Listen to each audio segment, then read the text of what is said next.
All right, good morning, good morning. We are ready. Man, I'm telling you, we are so slammed this week. And probably next week. So we've got everything situated. We're missing things, so we need to order certain things. We still need to order certain things. That's got to go back and be replaced because this is a condensing unit and coil with an existing furnace. So right now, Goodman, which is this one here, a Goodman system does not come with the actual control board for the dissipation unit. So in other words, for that leak detector that's inside the coil, it doesn't have the part that goes into the furnace that's there. Nowhere in the United States right now. So you technicians out there, make the note of that right there. So, but we're ready to go. We've got a system right now. We're raining like crazy all day long, flash flood, but we got to go take care of business. We'll make sure we put a lot of nitrogen in this thing, and as we're replacing the condensing unit and coil, this is a manufactured unit. So yeah, that's what we're going to be doing today. So come along for the ride. Let's check it out.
All right, guys, so here we are.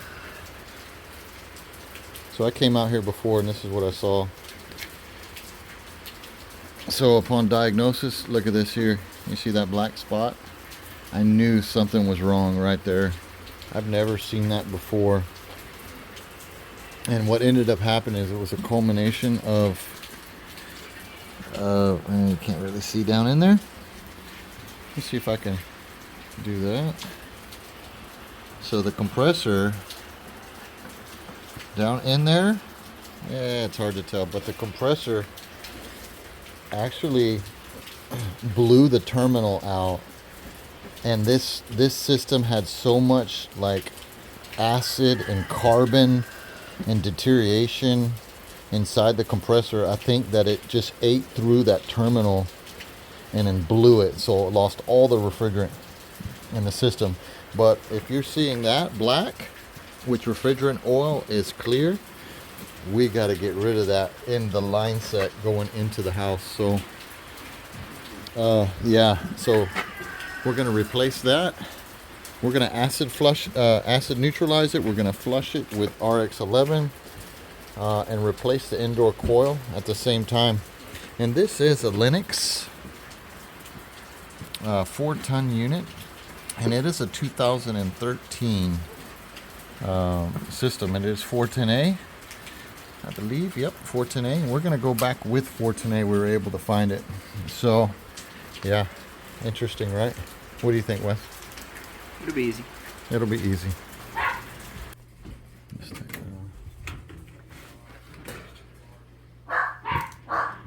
Yep. So this is the guy that's got to come out. This coil here. It is the standard mobile home M coil. They call them M coils. They've got that long distance on the top. So we're going to cut this guy out, pull it out, but right now we're going to flip off our breakers. Just like so. And then we'll be getting this guy out of there. So looks like it's got filtering right on the coil itself on both sides. This is standard with downflow mobile home coils. What? Breaker panel? Okay, so they do have one on the panel itself. We'll be keeping this panel. Oh, here it is right here. Okay, so here's our furnace. Where's our condenser? So we need to find the condensing unit. Do you see it, Wesley?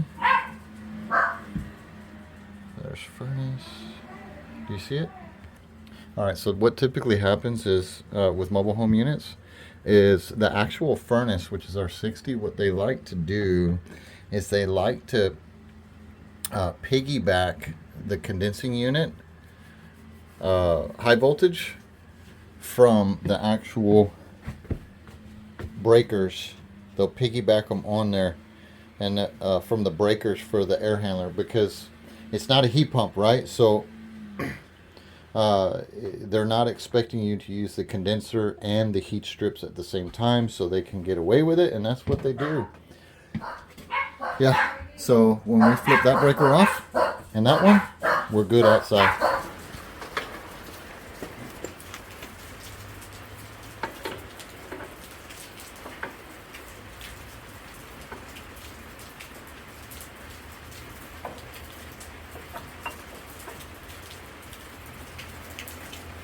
Get them cut off. Yeah, there's no refrigerant in the system, right? Because it all came through that launching pad right there. It's crazy. So it would be this one. Now we got to check voltage. Make sure our voltage is no longer existent because we flipped the breakers inside. 240. You have 240? Ooh, you know what they probably did? This is why it's so important, man, to recheck. Don't just assume, right? Mm-hmm. So they piggybacked on the supply end of that breaker, so that breaker doesn't turn it off. Didn't we switch it off at the... Did we switch the furnace breaker off inside?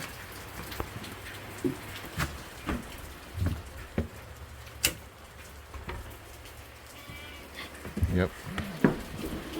Yep.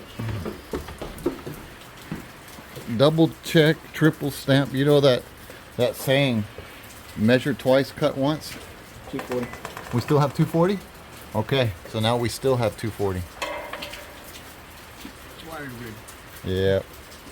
So that's good. Let's just not even... We got that pulled out? Mm-hmm. Check out the bottom of that contactor anyways. I did. It's 0?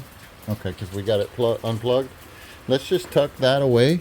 We'll disconnect everything else. Tuck that away for right now until we figure it out. All right, so we're still trying to figure out this electrical thing, and it's exactly what I thought. I took the panel off. You see this? We got 3 sets of wires here. 1, 2, and then this insulated wire here. So this one is going to the outside unit, and they've got it piggybacked on the supply end of the breaker. But we flipped off the breaker that says furnace, and it's not killing it. But we do have another set of wires. So Wesley's going to check right here. Wesley? The dog. Look. Look, we have a friend. All right. Yep. So you have 242. All right. Keep it right there. And I'm going to shut this breaker off. So this one I think is generator furnace. Still? That killed it. So it was labeled generator, fully for furnace. Only for furnace. So Interesting, Which right? outside should be off. So we should have no voltage outside now. So you just never know on the labels, you know. So yeah, now we're good. All right, so now let's move this. Let me do that part. There we go. We're gonna bring this one down so we can bring this one up.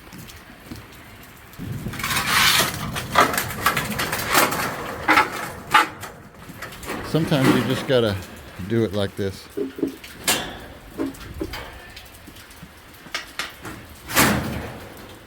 And yep, this is a brand new unit. Just flip it around. Just kidding. There's no refrigerant in here. Sometimes you still got oil in the compressor and it'll start to leak out, but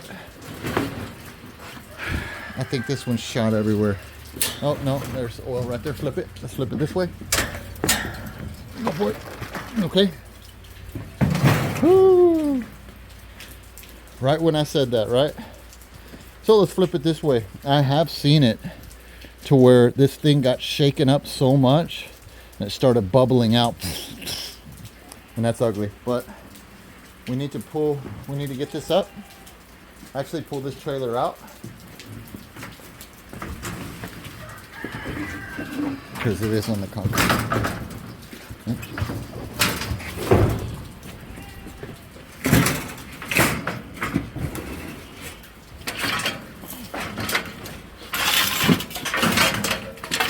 So we're trying to get this thing out of the garage quickly. Go for it. So Wesley's gonna pull it out. Man, should be. There you go. Yeah, see that? Woo! Oh well, but look at that oil. That is contamination, my friends. Big time. So let's see if we can clean this up. Alright, so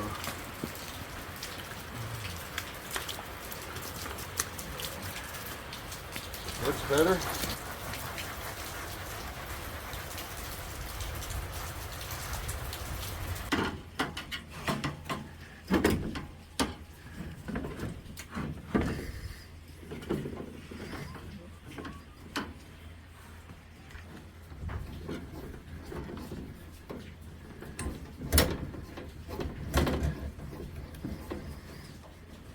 Quarter turn, spin it around 2 times, quarter turn, spin it around 2 times, quarter turn, and there's a little cutting wheel on this thing, and it digs right into that soft copper, just like that. And we'll cut this one loose here, we'll take out this drain line, and just pull this coil out.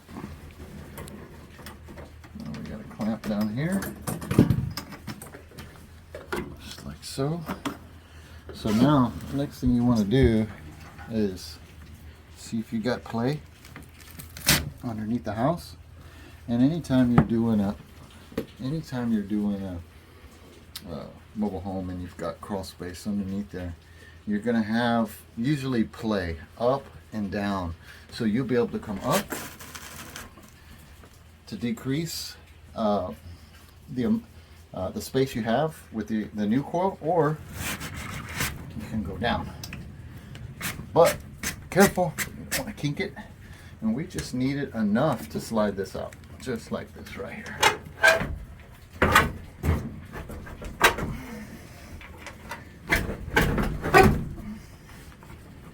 This is tight here, huh?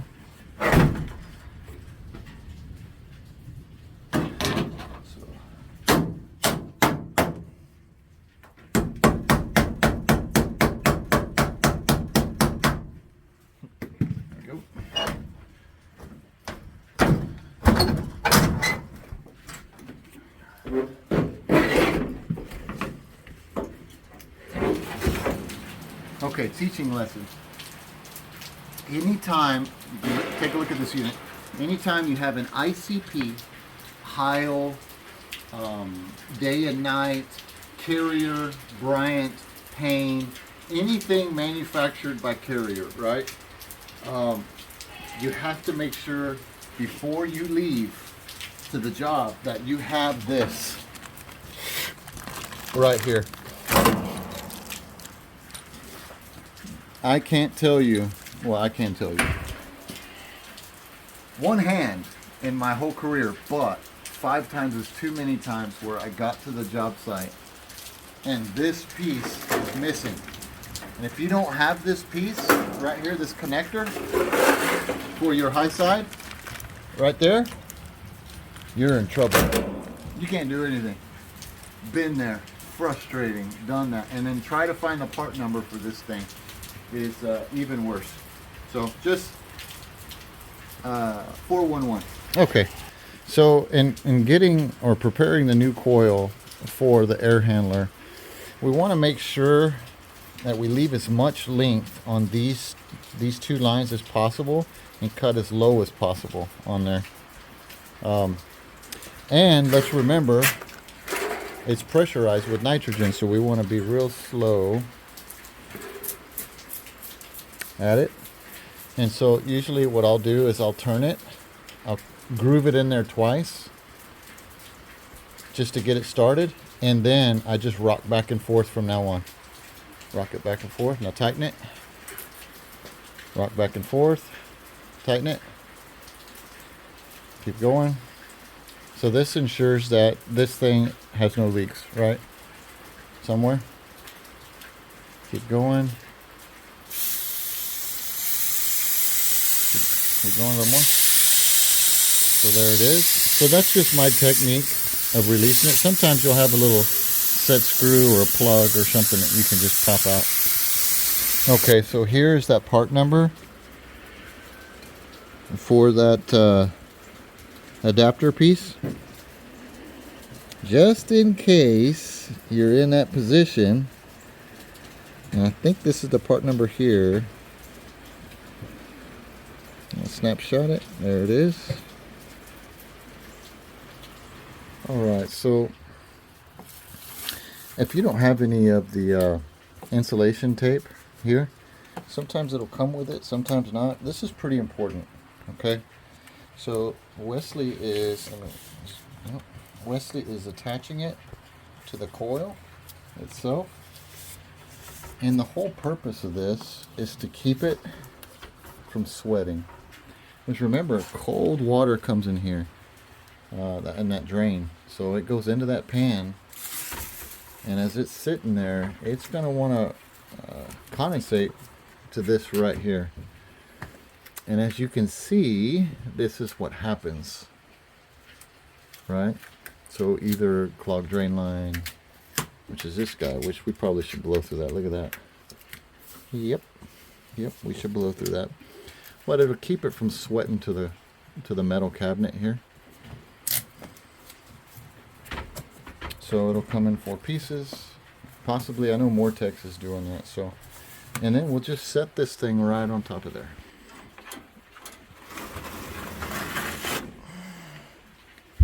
So that sits in there real good. Perfect. Just like that. It's got a little, it does have a little tilt to it. That may make sense why there was so much rust here and not back there. The cabinet has a pretty good slope, huh? Drain line can't be clogged. Yeah. No, it'll start dripping over like this. Mm-hmm. If this drain line ain't clear, it's gonna start doing weird stuff. Yeah, so now we're gonna attach these guys, and we're still waiting for our business partners to show up, Jackie and Zach, with our other pieces. All right. Okay, so what Wesley's doing now is he's putting that bag. You can put a little bit more on there.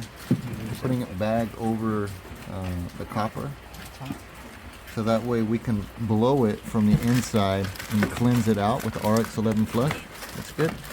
And we'll be able to kind of see what's coming through there, coming out of there, and we'll show you in a minute. Okay, so what we're going to do now is we're going to attempt to put this RX11 flush, the liquid, because I don't have the kind that hooks to the hose. So I'm just going to dump it with this in there and then blow it out with nitrogen, if that makes sense. So that's what we're going to do first. So we're going to dump this in like that.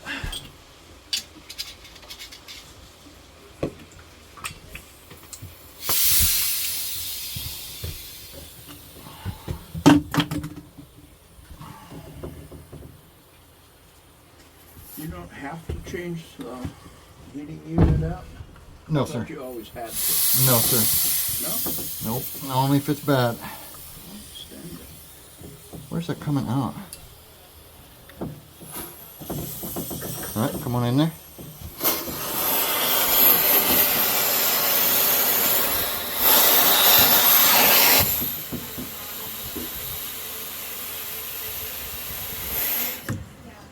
Okay, let's get the other one. All right, so now this one, we're gonna do our best to dump it in this one also. So it's probably gonna leak a little bit, but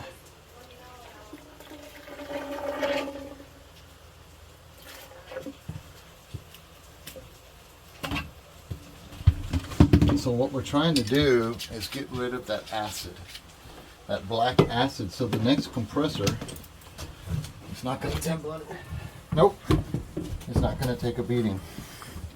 So we're going to shove this down in there.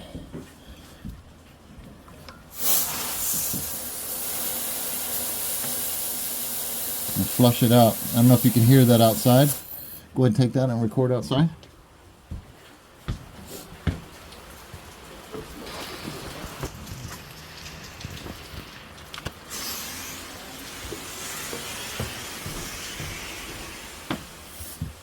Okay.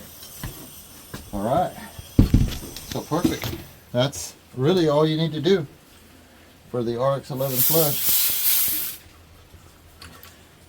Awesome. All right. So you can see what we got out of that line set, and it was even more because it came out of the bag.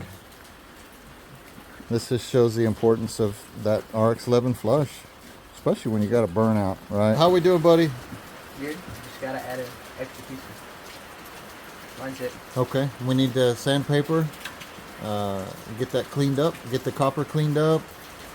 Hey, did we ever tighten that nut for that adapter? I didn't. Okay. Hey, so we have no room. Look underneath there, because it may just be coiled up underneath the house. So if that's the case, why put another joint in there that's soldered, you know? But if we have to, yeah, we've got copper back there, Zach, that we'll tie that in. So yeah, we've already flushed this thing out. Excuse me. We already flushed this thing out. So now we're gonna pressurize this thing after we solder everything up, and we're gonna put this acid scavenger. And this stuff is like gold. This right here, it finds every piece of carbon in the system wherever the refrigerant's flowing, and it neutralizes the DNA. So because acid grows off itself, and so anytime you have a little bit of acid in the system, it'll find a piece of acid and then grow, and before you know it, it's deteriorating the insulation on the wiring of the compressor. Wow. Yeah, so we have to be able to get it knocked out on the install. So this next compressor will have a long life. Very important. Pretend. There we go. So this one. No, it wasn't in there. All right. Sometimes you have to swage it more.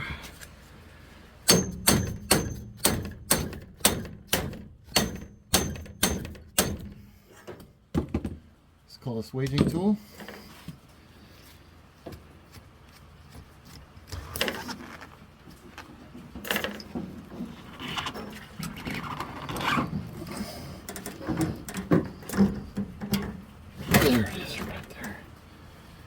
Okay, so we're gonna do this one first, solder it, and then do this one here. So I like to heat up the male first connector.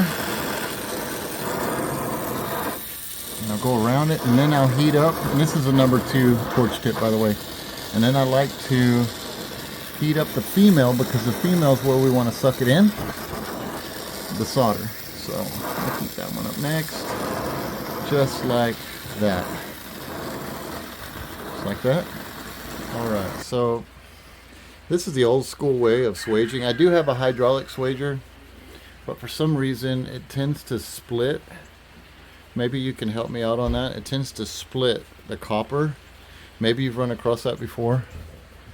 I don't know, maybe it needs oil, I don't know. But anyways, we've got the old school one where we slam it with a hammer.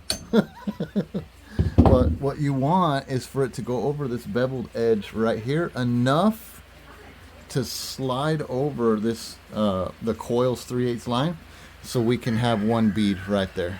So that's the whole goal. So just like that, now we have a nice swage spot. So again, I'll heat up the male first, the skinny one, and then the female, which is the receiver. So once it starts to get glowing red like that, it's time to back off.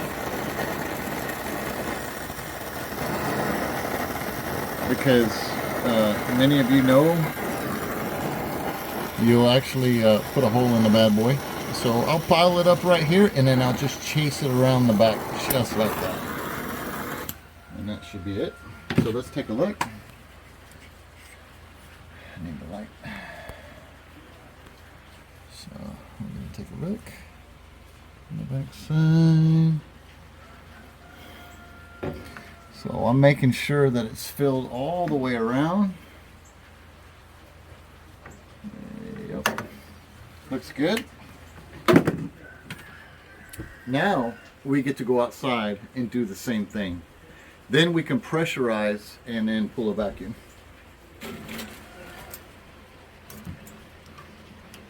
I want to put our sensing bulb right there. You want your sensing bulb, actually this is a perfect spot for it, but you want your sensing bulb to go on the outside of your suction line, but there's a 10 o'clock and 2 o'clock position is what you're looking for. Is you don't want it to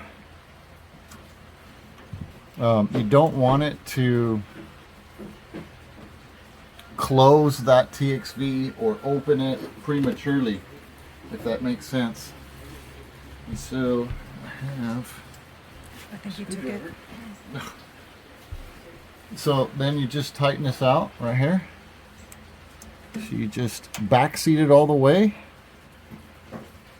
and then you run this copper through that little slit and then curve it, and then there's a flathead screwdriver spot. Wesley took my screwdriver, but then you just tighten it, and it brings this thing together nice and tight right there. Another thing that you don't want is your sensing bulb from your TXV to be in the way of airflow. So you want it outside of airflow. So they'll give you a insulation tape to put around it, or you can put some cork tape around it to keep that air from hitting the sensing bulb. So we'll do that right now. So now we've got this the sensing bulb nice and tight right there. And then here's your, man, this is almost like a foil tape with insulation. Forget what you call it, but we'll just wrap it around like this. It's very conforming. You know, look at this. Look at that. Like, it's very conforming to the structure. And so we want to cover that TXV just like that, the sensing bulb. Now we've got our Armaflex all the way down. Everything's ready to go. Drain line's hooked up. It's cleared. Yeah, so now let's go outside. You got it?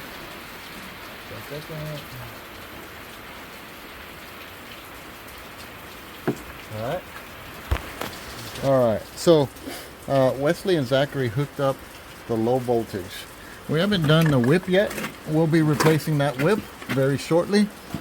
But let's just check their wiring. So this is a heat pump system. We got red for red right here coming from inside. We've got white for white. So our red gives power to this defrost control board. The white gives power to the heat strips to come on and defrost. We've got our orange, which is our reversing valve to go from heating to cooling. So Carrier uses black for their common, and we're using blue for common from inside the house, and yellow for our contactor right there. Man, that looks great.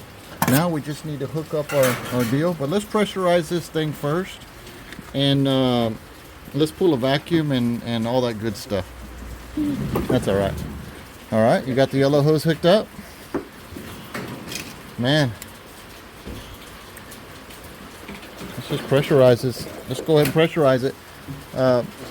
If you'll go inside, Jack, if you'll go inside and look for a leak, please. Yep, drop it. Yeah, keep dropping it. More. Somewhere over here. Huh? It's all right. It's all right. Just drop it. Okay, now turn it off.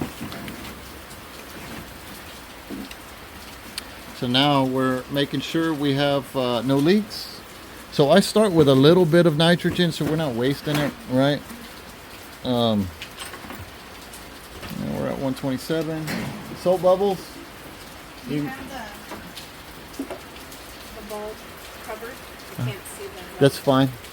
Get the soap bubbles. The spray, it should be right there on that bottom shelf. And so every connection that we did a braze, that's what we're going to check.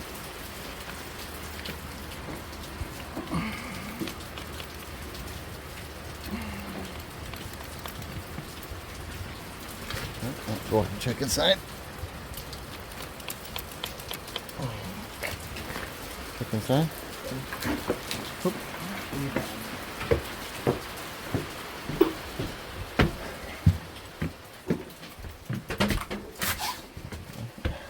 That one? Mm-hmm. You sprayed it good?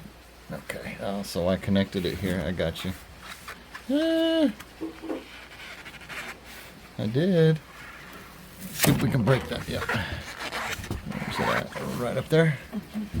Yeah. Let me get this light on here. Mm-hmm.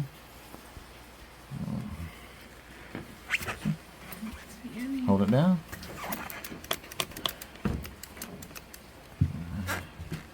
That's good.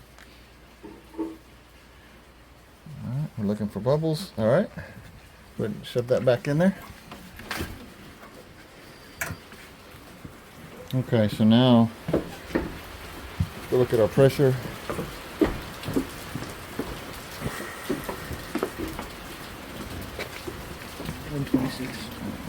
126.1.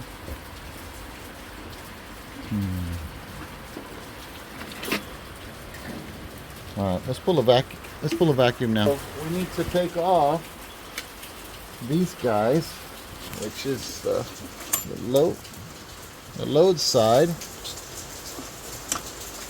very gently, because they like to come off like that.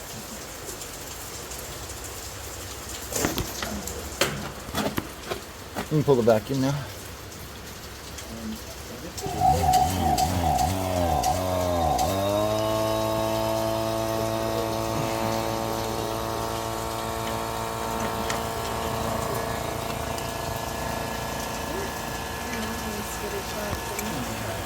There we go.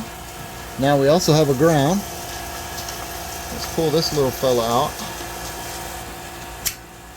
And it's important to know where these wires are going, because I had a guy one time, actually my brother, who tied in the high voltage to the ground, and then we kicked on the breakers at the house, and we started seeing lightning going through the ductwork in the attic. and so it was all metal ductwork, and so electricity was going through all the ductwork because we grounded the high voltage, and it was following the copper line set into the attic. So you can imagine what that looked like, and I was freaking out.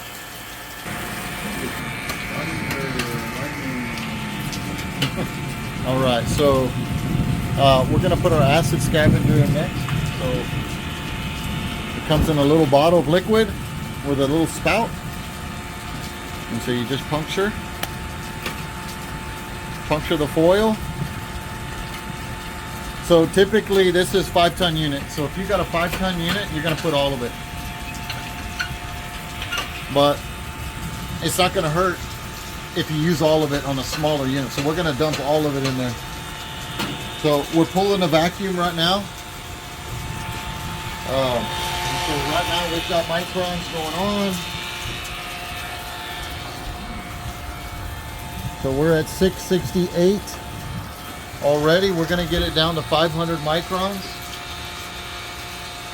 We're gonna grab that same yellow hose right there, and we're gonna dump it, this right here, and let the vacuum pull it into the line set and the coil. We're dumping it into the low side where we pulled the Schrader valve out. I don't know if you're familiar with that.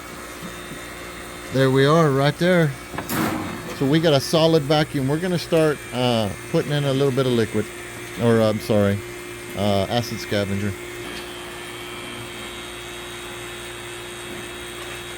So right now we have the Schrader valve out of the suction, or the low side.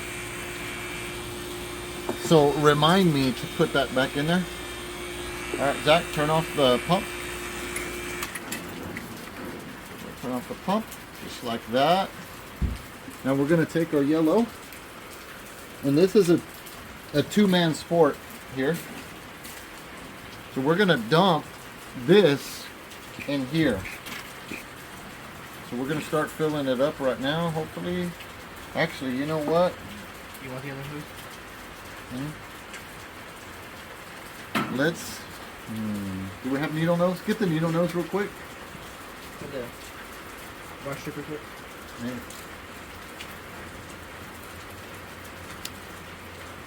Actually, you know what?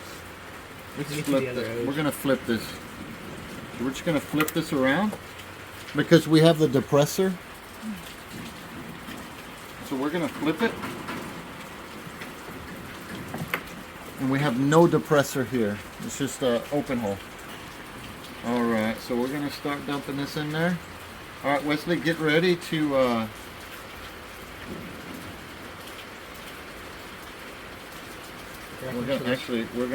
we're gonna dump it in the low side.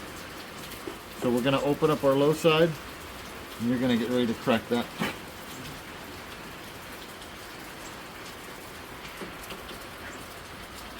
All right, go ahead, just crack it. I'll tell you when.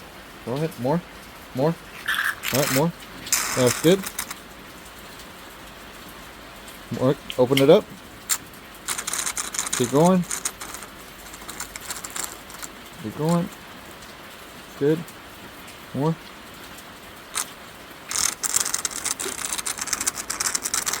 And it takes it really well when you have that Schrader valve out. Just, you've got to keep this line filled.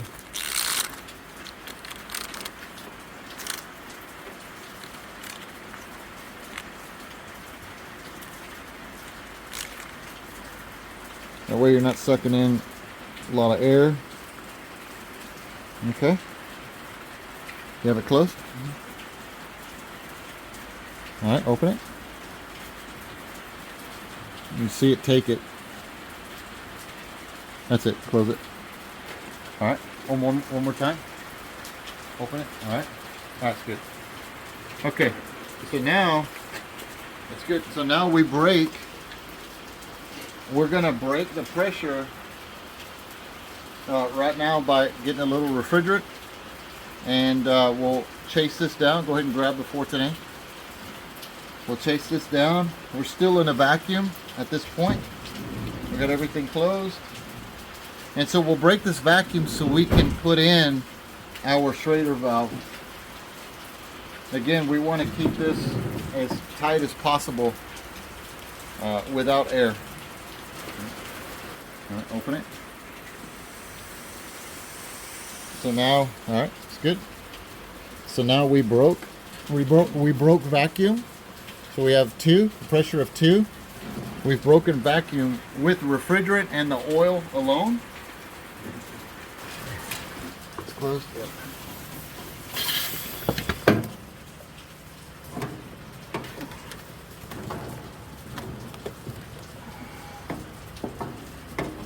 So while there's pressure, we put in our Schrader valve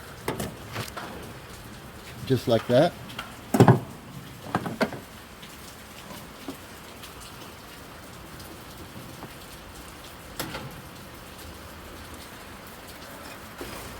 See this one.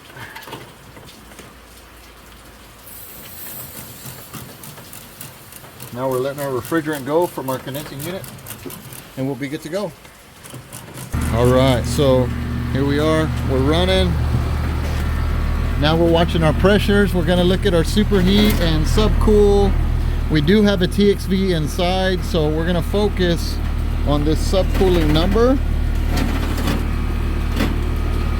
But of course, you need, when you got an expansion valve, you really need to let it run for a good 5-10 minutes before you start doing anything or thinking anything.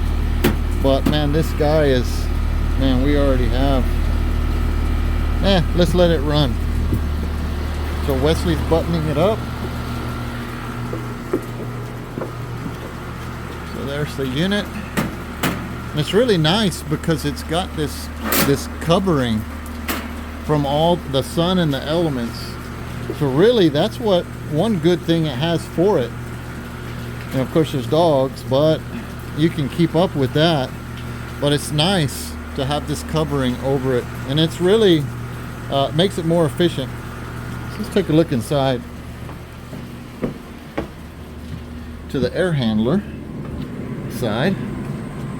So here's our air handler side. It's got our filters on the side. Everything looks nice and tidy, exactly how it's supposed to be. And what we'll do now is we want to make sure that we're sweating all the way up to the very top right here. You see that? It is, isn't it? See the shiny? Nice cold sweats. This TXV is mitigating right now how much pressure drop this coil needs from a liquid to a vapor. That's what we want. Come on.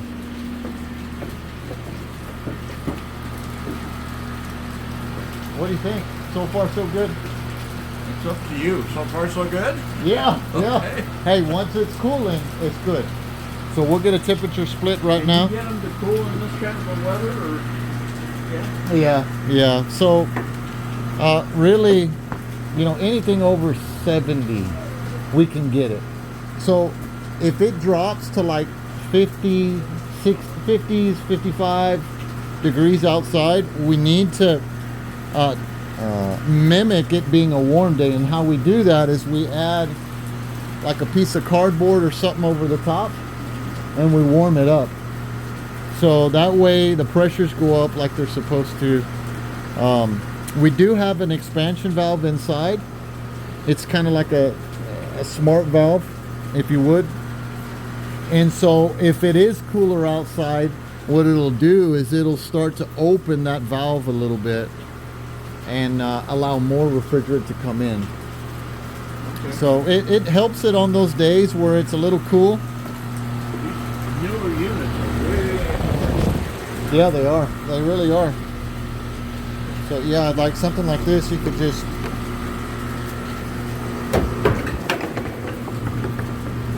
put that over the top, warm it up a little bit. So right now it thinks, the system thinks it's 85 out. So just a little information, 411, when these systems are manufactured, they're manufactured in around 85 degree temperature. So that's when they're at their optimum performance. So yeah, we just heat that up a little bit, and then we'll take a look at our pressures. Woo, yeah, we got 6 degrees superheat, 7, and 6 degrees subcool. Our pressures look good.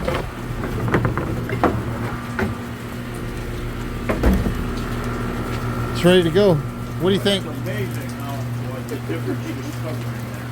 Man. Yeah. Well, you don't want that to get caught. You know. Say something. Something. Say something. Something. Something. Hey, so we're finished. Come on. What tip we got, buddy? 68. So we've got a 68 coming in, and we had a 52 leaving. So if we subtract those two numbers, right? What is that? So let's round. Let's round it up to 70 and 52. That's 18, right? It's 16. So we're at 16 degree temperature split. Okay. So when we got the supply, look what we had open. The door right here. So we're doing the return the same way. So we got a lot of moisture. It's raining.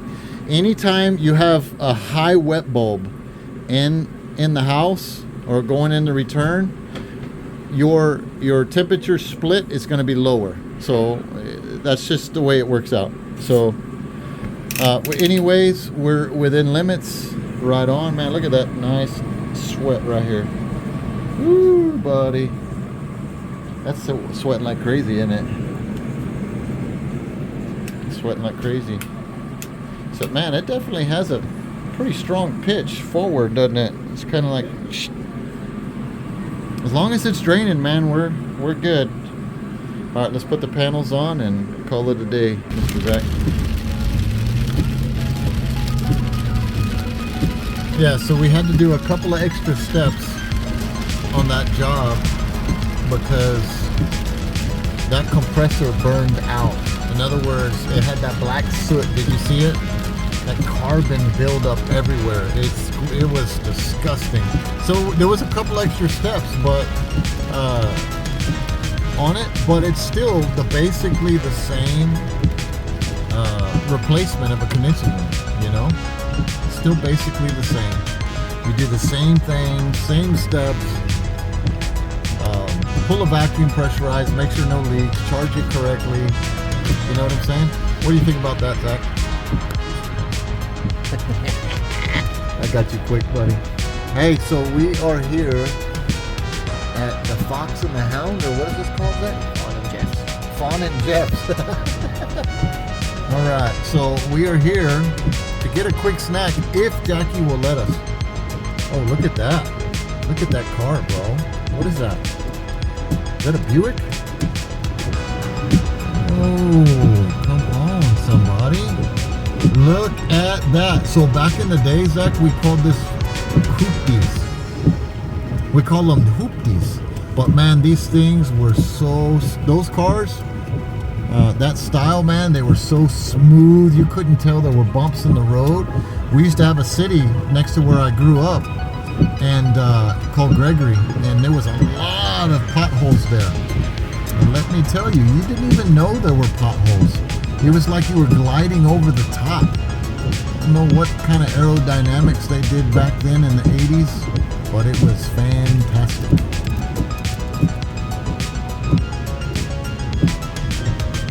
And if you like this content and you learn something, you want to be a part of this thing, this family, we believe there's more than just air conditioning out there, that there is more to life than just the job you do. But air conditioning is a noble profession if you walk right. And the only way you can walk right is if you change. You have to change from the way you used to be into a new creation. And that's what God says. Hey, have a great day. We'll see you next Friday. The message. Come on now. Hey, I hope you liked that video. The message. The message comes from John 14:13. Jesus told his disciples, whatever you ask in my name, you will receive. And he gives the reason why. So that I, or the Father, may be glorified in the Son, Jesus Christ. So he tells his disciples that in John 14:13. That leads me to today. I was doing a procedure, an endoscopy today, and they wanted to put, it's crazy, they wanted to put what's called a Bravo. Okay, so it's a little pill filled with nickel, a metal, and they wanted to put it in my esophagus and watch the stuff go. And that was part of what was going to happen. Endoscopy with a scope, and then put the thing in for acid reflux, right? So, and a hiatal hernia. And so I'm talking with my wife, and I'm like, Jackie, we're sitting there in the room waiting to get taken into the procedure room. And I'm sitting there, and I said, Jackie, I don't feel right about taking that thing. Something's not right. And for about an hour, we prayed about it, and I'm like, I'm going to tell him I'm not taking it. 15 minutes goes by, and the doctor comes in to greet me into the room. And the first thing he says is this: I don't think that you should be taking that pill, the Bravo. Come on. So God is good, okay? He hears the heart of his children, okay? I believe that. And yes, there are times we need to go through the fire for different reasons, and we need to grow in areas of our heart. But I wanted to share that with you to build your faith. And maybe it will. I hope so. And I hope that you are all doing well. I really do. Man, what about that call? What about that burnout from that compressor? Look, hey guys, look, I think, yeah, what would we have done 15 years ago, 10 years ago, maybe now, I don't know. Add a suction dryer and then pull it out in 72 hours. A burnout like that. But I felt confident flushing it out with the flush. You could see what came in that bag. It was flushed out pretty good. So I felt confident to leave it like that with just a regular filter dryer.